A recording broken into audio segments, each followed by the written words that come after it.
This is wow. Okay. Okay. I'm sorry. We're going to have to leave the husband's responsibility out till next week. Yeah, that's okay. Wives, here we go. Are you ready for this?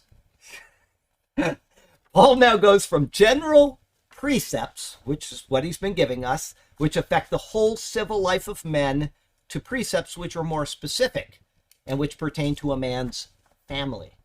He begins by addressing wives, writing a very basic thought which contains the same sentiment found throughout all of Scripture, but which is unfortunately mocked and ridiculed in today's world, even in the church itself. His words are fitting, they are proper, and what God expects. He says, wives, submit yourselves to your own husbands. Okay, before I go on, and just so that no wife that's out there says, well, I don't want to do that. We are under the headship of Christ. In other words, we're to submit ourselves to Christ.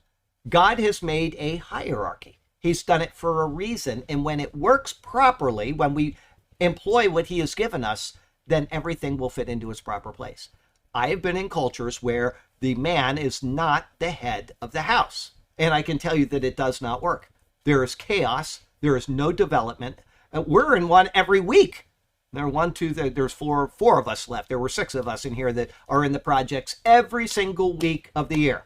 Okay, we were there on Christmas Eve. We were there on New Year's Eve. We have been there in hurricanes. We've been there in cold and heat.